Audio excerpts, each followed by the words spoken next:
Matumizi ya kamera za usalama yani CCTV yameongezeka katika maeneo mbalimbali ikiwemo nyumbani, kwenye taasisi, maofisi, maeneo ya umma na katika mazingira mbalimbali. Lengo kuu ikiwa ni kuimarisha na kuongeza ulinzi pia katika maeneo husika na kusaidia uchunguzi wa matukio mbalimbali. Sasa pamoja na faida hizo ambazo zinatajwa, mjadala pia umeendelea kuhusu namna teknolojia hiyo hasa inavyoweza kutumika bila kuingilia faragha ya watu wengine, na hoja ikiwa inahusu mipaka ya kisheria na kimaadili katika kurekodi, kuhifadhi na hata kutumia picha au taarifa zinazopatikana kupitia kamera hizi. Katika kujadili na kuzungumza kuhusiana na hili, tumemwalika hapa Yusuf Kileo ambaye ni mtaalamu wa mifumo ya usalama mtandaoni. Karibu sana Yusuf. Asante sana.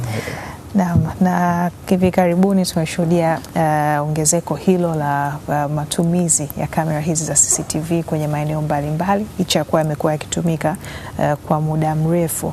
Na kwa mtazamo wako, kwanza, mabadiliko haya yote yanaleta utofauti gani kwenye usalama wa kijamii? Kwanza Hilda, nakwambia kuna mambo makubwa mawili. La kwanza kabisa ni kwamba sasa hivi swala la CCTV nimeliona limegeuka kuwa kama fashion. Kwamba mtu anahisi ukienda wakuta sehemu kuna nyumba yenye CCTV ama sehemu la CCTV labda ndio liko kuna hali nzuri. Lakini swala la pili ni kwamba CCTV si swala jipya, limekuwa kwa muda mrefu. Lakini limekuja kuingia ama kupata changamoto kuanzia miaka 2018. Na nikisema hivyo namaanisha kwamba ukiangalia mwaka 2018 ndio palikuja kile kitu kinaitwa DGPR, masuala ya kulinda faragha za watu kwenye zile nchi za European Union, Umoja wa Ulaya. Kwa hiyo baada ya ile kuja, masuala ya CCTV na yenyewe yakaanza kuathirika kwa kiwango kikubwa. Kwa hiyo ikawa si sawa na vile ambavyo kabla ya hapo ilikuwa. Kwa hiyo nimeona ni mambo mawili ambayo yapo. Lakini jambo kubwa ambalo nataka nimeliona ni kwamba kuna vile vigezo, mambo ya kuzingatia ukienda kwenye CCTV. Na ukiangalia yale mambo ya kuzingatia ukienda kwenye CCTV, unakuta kwamba lile la kwanza kabisa huwa linaambiwa kwamba ufahamu malengo yako ni yapi. Na hii ukiangalia, wewe tafuta mtu ameweka CCTV, umuulize, ni vigumu sana kukueleza hata sababu ya yeye kuweka ile CCTV ni nini. Kwa hiyo kumekuwa na hiyo changamoto, na unakuta mtu ameweka lakini hajui anaweka kwa dhumuni gani ama analenga kufikia lengo gani. Kupe mfano, una duka lako, wewe unataka kuweka CCTV pale. Sababu yako kimsingi itakuwa unataka kuhakikisha kwamba wewe unajaribu kulinda matukio yakitokea mtu kuvunja labda kwenye lile jengo lako, basi iwe rahisi wewe kuweza kuona na uweze kufuatilia lile tukio na hatua ziweze kuchukuliwa. Kwa hiyo inakuwa sasa ndio purpose yako. Kwa mfano kwenye nyumba, kuna mazingira kwenye baadhi ya nchi, siwezi kustaja tu kwa majina, unakuta ni hatarishi, watu wengine hata wanakuwa na silaha wanavamia. Unakuta wewe labda ni mtu ambaye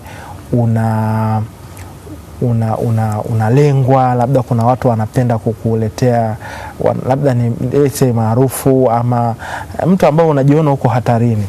Kwa hiyo unaweka ile kwa lengo la kwamba unataka kuhakikisha kwamba unajiongezea usalama, na kama pakitokea tukio la mtu kutaka kuingia kwenye nyumba yako kufanya kitu, unakuta kinaweza kusaidia kwenye masuala ya kiuchunguzi na mambo mengine. Kwa hiyo unakuta hili sasa watu wengine wanaweka, lakini sababu kama hizo za msingi ambazo nimezitaja, unakuta mtu labda hajui hiyo ndio sababu, ama ukimuuliza anakuwa haelewi. Na ukiangalia mfano kwenye nchi yetu ya Dar es Salaam, matukio ya watu kubomoa nyumba za mtu kuingia kufanya tukio jiji la Dar es Salaam, jiji la Dar es Salaam si makubwa sana. Na hasa ukienda vijijini ndio kabisa unakuta ni very rare kupata matukio ya namna hiyo. Kwa hiyo pale sasa unakuta, nazungumzia ukilinganisha na matukio ya nchi nyingine. Kwa hiyo hayo ndo mambo ambayo nafikiri naweza kusema yanapaswa watu wanakuwa kidogo kuna mkanganyiko hapo kwenye masuala haya ya CCTV. Sasa na kiutaratibu hasa ni kisheria, yani kwa sababu tuna pande mbili, usalama hilo ni moja, lakini upande wa pili kuna privacy kwa maana ya kulinda haki ya faragha ya mtu. Sasa katika kuweza kuaccommodate yote mawili, CCTV inatakiwa ifungwe wapi? Swali zuri sana Gilbert. Ni kwamba ndio maana nikakwambia kuna vile vitu na hii ni global standard duniani kote, kuna yale mambo 6 ambayo yanafuatakiwa kufuatwa. La kwanza nilivyozungumza ndio hilo kwamba madhumuni yako ni yapi. Uweke tu bila kuwa na madhumuni uweze kujielezea. Lakini swala la pili ambalo linakuwa la msingi sana ni ukishajua madhumuni ambao unaweza kuyatolea ufafanuzi, then CCTV ile unayofunga iwe inalenga kwenye lile dhumuni uliolikusudia. Nikupe mfano ili nieleweke.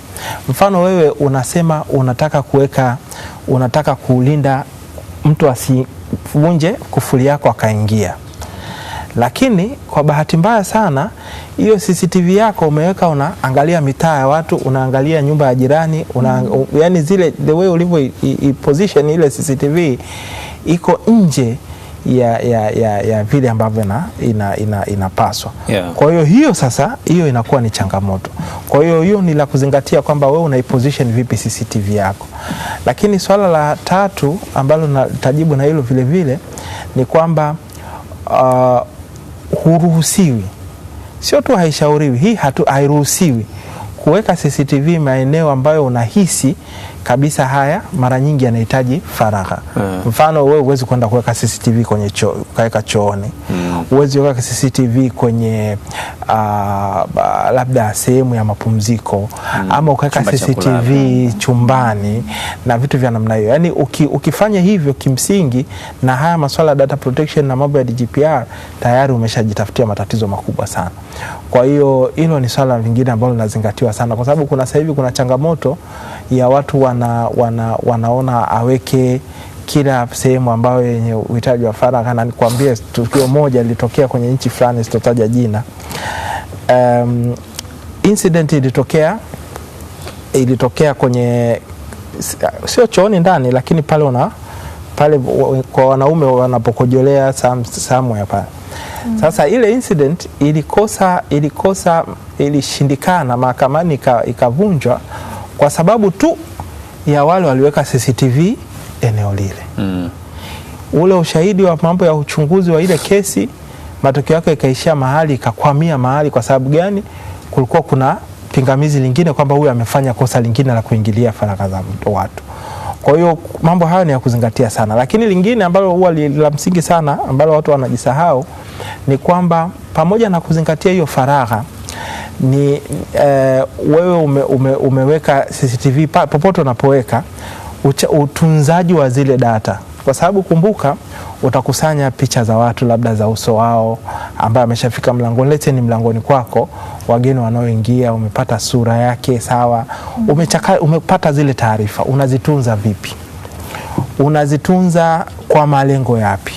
Lakini vile vile yule mwenye taarifa yake umeichukua, mfano bilete umeweka hotelini, mimi nimeona umeweka CCTV hotelini na ruhusa ya kuja ni kuambia kwamba bwana mimi nimekaa hapa wiki moja, CCTV imenirekodi, naweza kuona, na kama hakuna incident iliyotokea basi taarifa zangu zinatakiwa kufutwa. Yani una hiyo ruhusa wewe kama mtu ambaye kwa hii masuala haya data protection. Kwa hiyo hili ni swala vile vile la kuzingatia. Sasa kama ukiona huna uwezo huo, namna wanavyotunza hizo taarifa zisije zikaingia kwenye mikono ya mtu ambayo sio, na namna unavyozichakata hizo taarifa, kwa sababu hatutegemei CCTV kama tulivyokuwa tunaonyesha. Elimu imekuwa ikitolewa sana hata kupitia kwenye movies kwamba wengine wanaweka CCTV anakuja kwa sababu ya kuangalia na kuja tu kama movie tu anakusanya. Lakini kumbe CCTV malengo yake ni kudhibiti, kama ulivyoanza vizuri sana, kudhibiti matukio ya kihalifu ama tunaita incidents. Kwa hiyo inakuja ile kwa sababu hilo ndio lengo kubwa la masuala ya CCTV, yanasaidia vile vile kwenye uchunguzi wa matukio kama hayo. Kwa hiyo wewe kama hakuna tukio, zimepita mfano siku 30, tunashauri ni busara watu wanasema kwamba ujaribu kufuta yale kufuta zile data ambazo wamezikusanya, ili kujiweka kwenye hali nzuri ya kwamba baadaye hakuna tukio, umekusanya picha za watu, sura za watu, ambazo kwa mfano hata Tanzania sasa hivi tuna Data Protection Act, ambazo hizo ni taarifa za watu za kibinafsi. Wewe tayari umezikusanya, umekaa nazo kwa muda mrefu, unaweza ukawa umejitafutia matatizo ambayo sio ya lazima. Lakini lingine mbali na hivyo ni kwamba tunasema ile tunaita privacy by design. Yani hakikisha kama umejiingiza kwenye masuala haya ya CCTV na either ni taasisi ama ni nini, uweze sio tu kulinda faragha zile kama zilivyo, lakini ufuatishe sheria za sehemu husika. Mfano, kuna baadhi ya nchi si nyingi sana, lakini kuna baadhi ya nchi zinaweza zikakuhitaji labda ujisajili. Kuna baadhi ya nchi zinaweza zikakuhitaji labda uwe na ujumuishe hizi taarifa, kwa sababu ni taarifa za kibinafsi, ujumuishe kwenye mpango wako unapoeleza kwamba ni taarifa gani za kibinafsi unazichakata. Miongoni mwa taarifa za kibinafsi unazozichakata unatakiwa ueleze ni taarifa hizo za CCTV. Lakini la mwisho na kubwa zaidi kuliko yote ni kwamba unapojihusisha kwenye masuala haya ya CCTV, kuweka hizi CCTV kwa either kwenye nyumba ama kwenye ofisi ama kwenye nini, lazima, na hii sasa sio mambo tena yale ya tunashauri, ni kwamba ni lazima utoe taarifa kwa wale wanaohusika. Na ndio maana ukitembea baadhi ya nchi, hata ukiwa unaelekea sehemu ambayo kuna CCTV zile ambazo zinashika mwendo kwenye barabara, huwa wanakupa taarifa kilomita 1 mbele utakutana na kitu cha namna hiyo. Lakini unaweza ukaenda sehemu unakuta lile tangazo linasema hili eneo linalindwa hivi, lina nini, na sisi nafikiri ushakuona. Kwa hiyo ile notice ile ya kumuonyesha mtu kwamba kuna jambo hili linafanywa hapa la tunatumia vifaa hivi na visiwe vya siri, kwa sababu kishafanya maana yake sio cha siri. Unaweza ukawa ndio akionekani, lakini umeweka ile tangazo linapaswa kuwa kubwa na linaloeleweka, linalosomeka kwamba eneo hili tunachukua picha za kwako za CCTV. Na nafikiri hili ni sehemu, ni jambo ambalo mara nyingi watu wanakosea, na inawezekana ikakuletea shida. Maana yake mwingine akiona hicho hakipo na umefanya, anaweza akasema umemwingilia kwenye faragha yake, na matokeo yake ukajikuta kwenye matatizo ambayo kutegemea. Ni makosa gani ambayo taasisi ama mtu binafsi wanafanya hasa kwenye haya matumizi ya CCTV? Yani mara nyingi haya nilioeleza haya msingi haya 6, unakuta kila sehemu kuna mtu anakosea sehemu moja ama nyingine. Mfano kama hilo nilosema, unaweza ukaenda sehemu kuna CCTV lakini hakuna notification, hakuna hiyo taarifa kama hapa kuna CCTV. Unakuta CCTV ile ya kwanza na ya pili nilioelezea kwamba unakuta CCTV imewekwa, lakini ukiangalia hata anachokicapture kiko nje ya ile scope yake.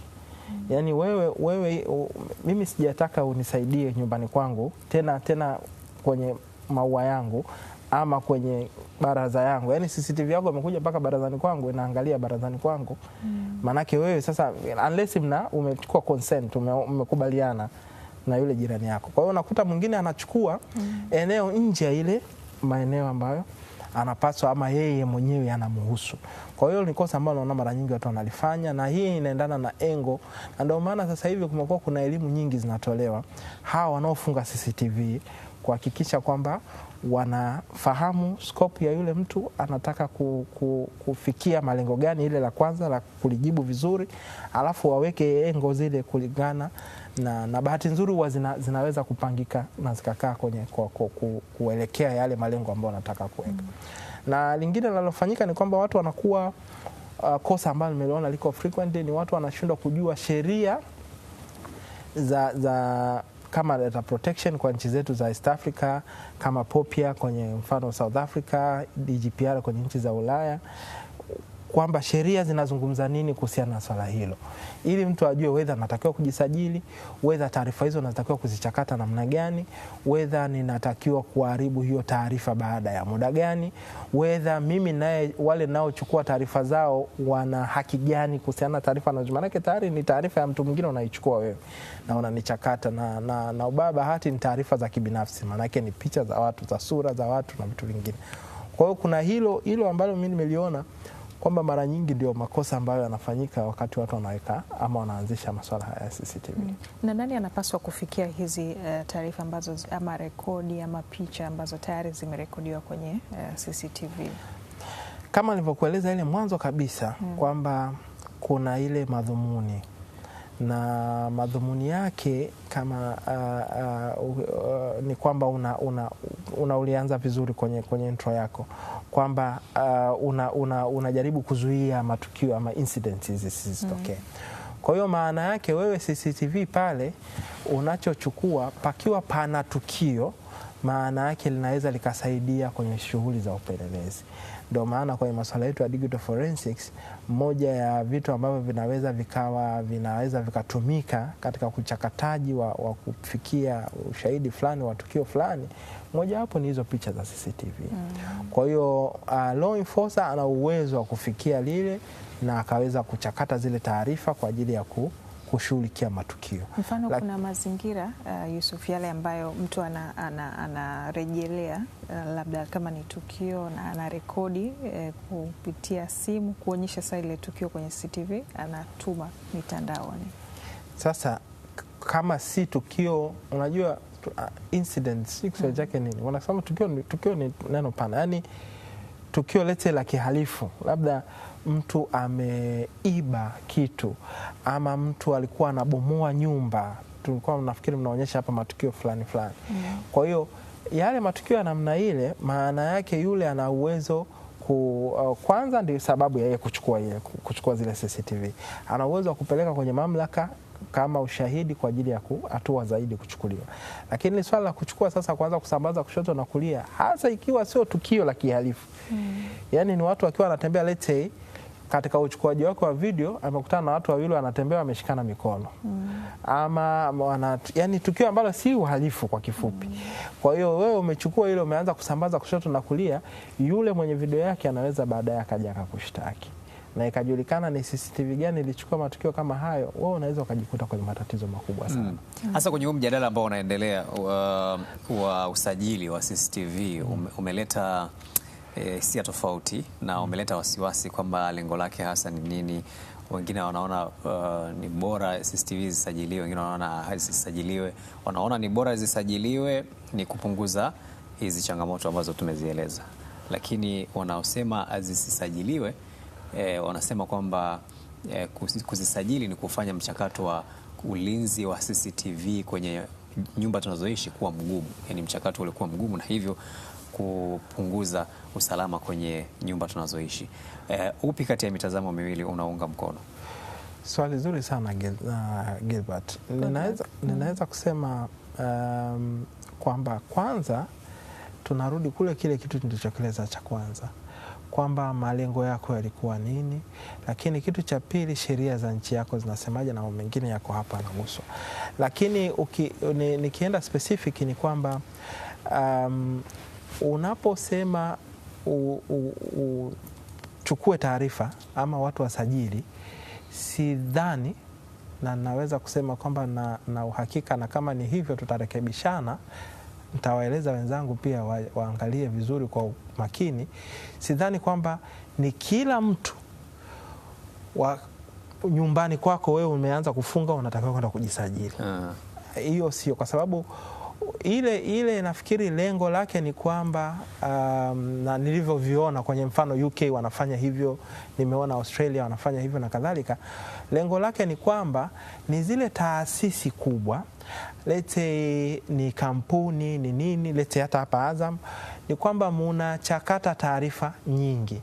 Kwa hiyo hata kwa mujibu wa data protection, nafikiri kama mmeona baada ya sheria kupita, hata DGPR miaka hiyo 2018 ilivyopita zile sheria, kumekuwa kuna ule mchakato wa kusajili, kuwa na yule muhusika wa kukusanya hizo data, na mnaita DPO data protection officer, yani yule ambaye anashughulika kukusanya hizo taarifa na nini. Kwa hiyo kuna kwenye ule usajili unabidi wewe, kwa sababu kampuni uko unahusika kwenye swala kama lile, na una swala CCTV unatakiwa kuliunganisha pale, kuonyesha kwamba na mimi miongoni mwa mambo mengine ninayoyafanya pia nakusanya na taarifa au nachakata data za kutoka kwenye CCTV, na unaeleza yale madhumuni. Na nafikiri pale unatakiwa kuna kitu minimization of data, usiweke tu kila sehemu mpaka maeneo ya faragha kama nilivyoeleza, lakini kuna lile swala la ulinzi wa zile taarifa unazozikusanya, kwa sababu wakati mwingine mtu anaweza akahaki hiyo CCTV yako. Baada ya kuhaki ile CCTV akaanza broadcast matukio ambayo yanaendelea hapo ya wageni wanaoingia, labda let's say ni benki wanaoingia na kutoka, ukahatarisha tena usalama wa yule mtu kwenye hiyo benki, ukamhatarishia badala ya wewe kujilinda. Lakini kwa sababu hukulinda ile taarifa yako vizuri, yule ana broadcast, anaonekana mtu ameingia hapo benki, amefanya transaction, ametoka, akaenda tena akaibiwa zile pesa barabarani. Kwa hiyo kuna consequence tena ukaleta, badala ya kutatua tatizo ukaongeza tatizo. Kwa hiyo usalama, jinsi gani unalinda hizo taarifa. Na ukiangalia hayo yote kwenye hizo taratibu, unarudi kule wote ambao mnakusanya taarifa. Nimeona zamani ilikuwa tukija hapa hamna kuform tunajaza, lakini siku hizi unaona kuna form consent kwamba utachukuliwa video, si taarifa. Kwa hiyo hiyo iko kwenye swala la usajili. Nadhani ni kina nani tu wanapaswa kusajiliwa? Kama alivyoeleza taasisi. Lakini kwenye nyumba binafsi kama mtaalamu hakuna ushauri kama si shauri. Na kama hilo linaweza likafanyika, pia nitashauri wabadilishe mwelekeo. Kwa sababu si swala ambalo lina umuhimu sana. Kwa sababu ingekuwa ni hivyo, manake sisi nyumbani kwetu tuna mambo mengi, tuna taarifa nyingi tunaweza tukawa tunazichakata, tungekuwa tunasajiliwa wote kwenye masuala haya ya data protection. Lakini kwa vile usajili, wale wanaofanya usajili wale kama Azam mmesajiliwa, mnapewa cheti na mahoteli na kadhalika, wale wanaosajiliwa wale, kwenye miongoni mwa vitu ambavyo wanaweza kusema ni miongoni mwao ni hivyo masuala haya ya CCTV. Na hizi CCTV zipo ambazo zinarekodi tu picha bila sauti, na zipo ambazo zinachukua pamoja na sauti. Ndiyo. Kwenye utaratibu wa matumizi yake kote uko sawa, ama kuna maelezo tofauti pia? Kama nilivyoeleza mwanzo, yani hiyo tutarudi kule kwenye madhumuni. Madhumuni ni kukabiliana na changamoto za matukio ya kihalifu yanayosika, whether ni kuua, kubreak in na kadhalika. Sasa kuna wale ambao wanataka tu, wanaweza wakaona tu mwenendo ikawatosha, na kuna mwingine anasema mimi kutokana na nature, yani madhumuni sasa. Kutokana na madhumuni na nature yangu pia napenda kusikia na sauti zinazozungumzwa.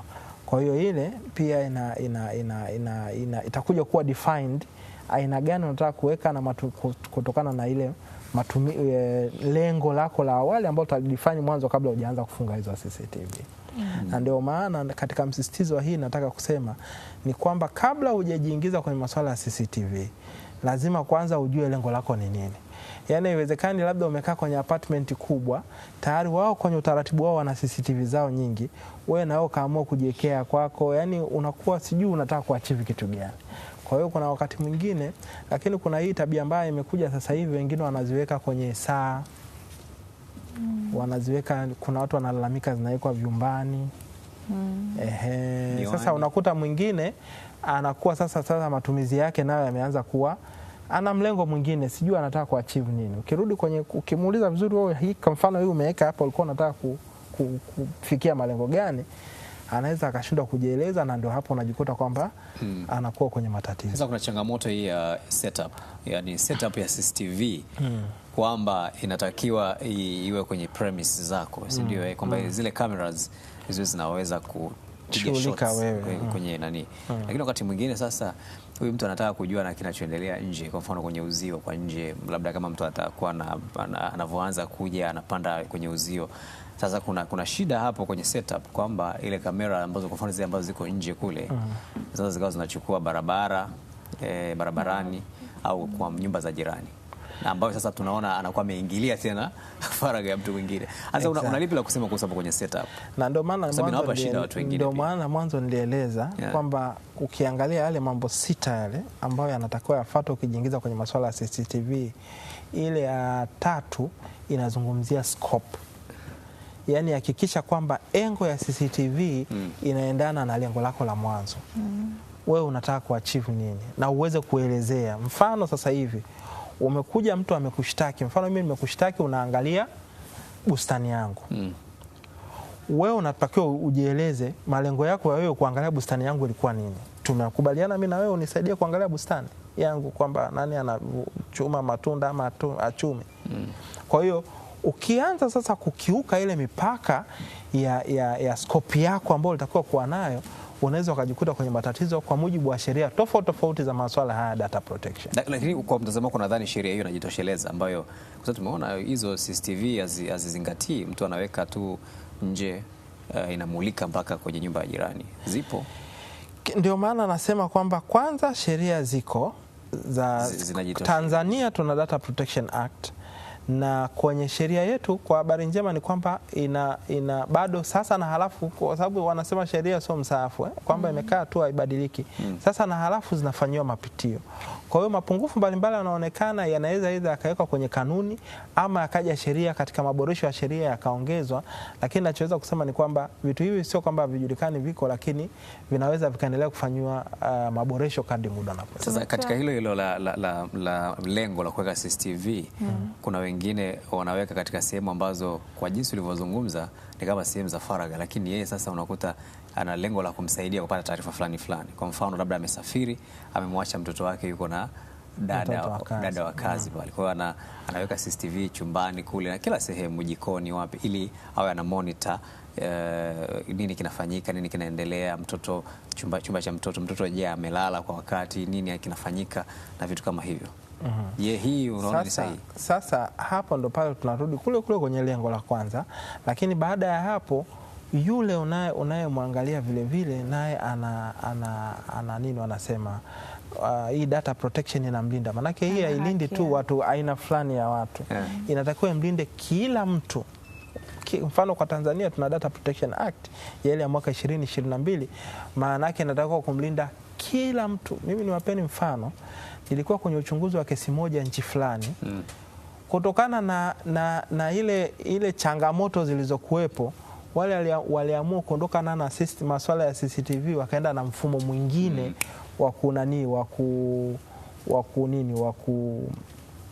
kuanza kumonitor ama kujua watu wanaingiaje kwenye zile ofisi. Kwa hiyo badala ya CCTV ambayo ilikuwa ni rahisi upate video, wakasema watu watakuwa wanatumia hizo fingerprints na vitu vingine kuhakikisha kujua nani ameingia, nani ametoka. Kwa hiyo wakati mwingine nakuaga ni complex sana kiasi kwamba wewe mwenyewe unapaswa kujiongeza uone kwamba mimi nafanya nini. Na kama nilivyoeleza toka mwanzo, hii complexity ama huu ugumu wa sasa hivi wa masuala ya CCTV umesababishwa na haya masuala ya hizi sheria mbalimbali, kuanzia ile ya EU ya mwaka 2018 na hizi za kwetu za nchi za Afrika na nchi nyingine duniani za masuala haya ya ulinzi wa taarifa binafsi pamoja na faragha za watu. Lakini kabla ya haya hapakuwa na hizi changamoto ambazo sasa hivi tunaziona. Kwa hiyo zilivyokuja zimekuja na masuala ambayo yamekuwa yanapitiwa zaidi. Asante sana. Mwisho, ni mapendekezo gani ambayo unatoa ili hata pale ambapo hizi CCTV zinatumika zisiingilie faragha za wengine? Kama nilivyosema, nafikiri kila mtu ajitahidi kujua yale mambo niliyoeleza 6, ikiwemo pamoja hiyo scope, kujua kila kitu.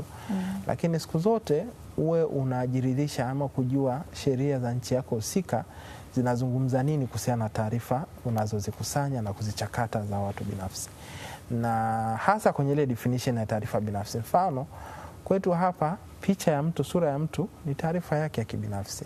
Zile biometric zote hizi ni taarifa za kibinafsi, mwaka wake wa kuzaliwa, sijui jina lake, mambo mengi ni taarifa za kibinafsi.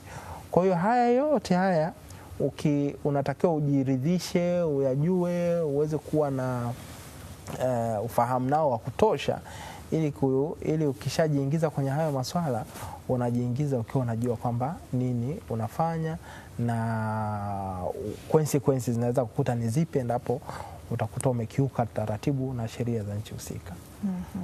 Shukran sana Yusuf Kileo, asante kwa elimu hii ambayo umetupa. Tunakamilisha hivyo, na tumezungumza hapa na mtaalamu wa masuala ya mifumo na usalama mitandaoni Yusuf Kileo, kubwa kuhusiana na mipaka ya usalama na faragha katika matumizi ya CCTV.